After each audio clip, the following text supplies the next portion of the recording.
Hi, this is Miss Parker. I'm going to be reading The Cool Bean by Jory John and Pete Oswald. Watch out, here come the cool beans. The cool beans. Oh yeah, check out how they move. Look at the way they swagger. Notice their sunglasses. Yow. The cool beans are known all over school, from house to house, across town, beyond county lines.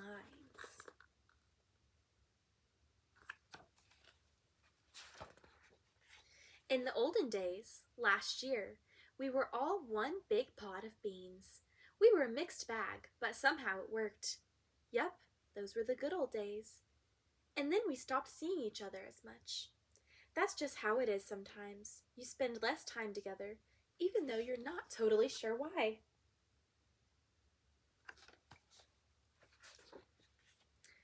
I watched the beans I knew so well, the beans from my own pod, become the cool beans. Oh, they were so cool. One of them could play guitar. Cool. One of them could draw the best superheroes. Cool. And one of them could jump higher than any bean I'd ever known. Cool.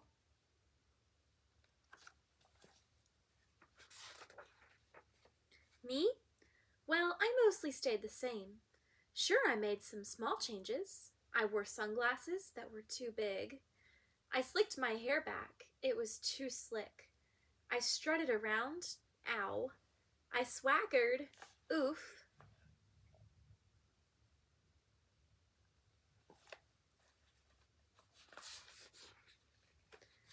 But I was still picked last for everything. My clothes never seemed to fit.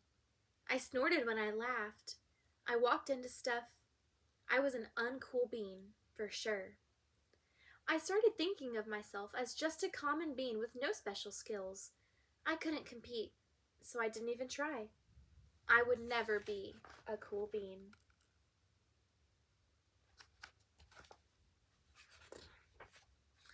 It seemed like there were two types of beans in the world. There were the cool beans and the beans like me.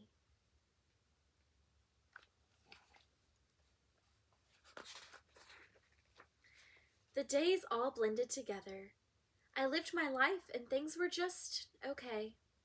I took tests and ate lunches and mostly kept to myself. The cool beans continued being cool. I mean, sure, I missed them a bit, but it's not like I was going to say anything. I felt like all that coolness had gotten in the way of our friendship. And that's how it went, until one day.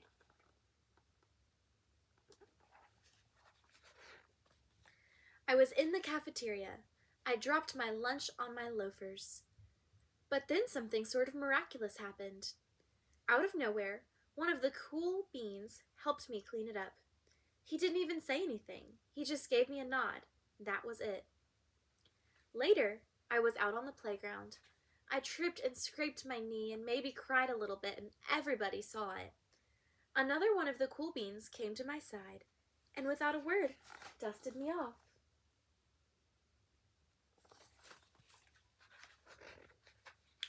That afternoon, I was sitting in class. I wasn't really paying attention. I didn't notice, but our teacher had called on me. Everybody stared. I sat there in silence. Nobody said anything. And then, just then, everyone laughed at me. That was it.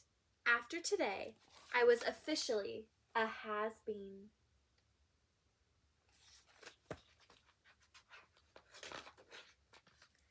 But then, one of the cool beans stood up and came over to me. Everybody watched. She leaned in close and whispered, "Hey, the teacher asked you to read from page 32. Then she gave me a quick wink and went back to her seat. It was a small gesture, sure, but it was also everything.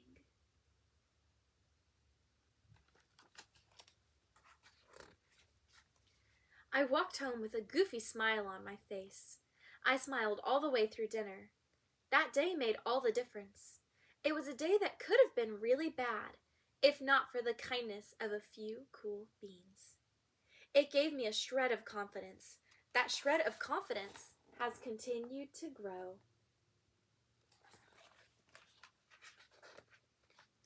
Somebody had my back, or a few somebodies.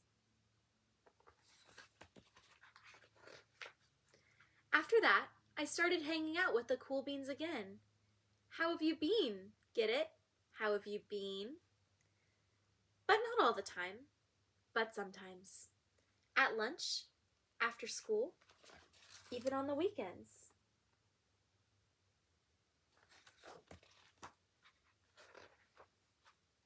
Throughout all of this, I realized that it's not about how you look or any of that silly stuff.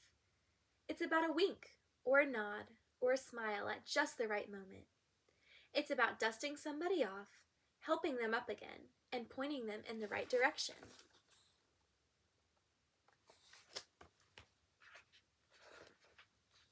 You need a hand? Yes, please. Now that is cool. Thank you for listening to this story. I hope you enjoyed it.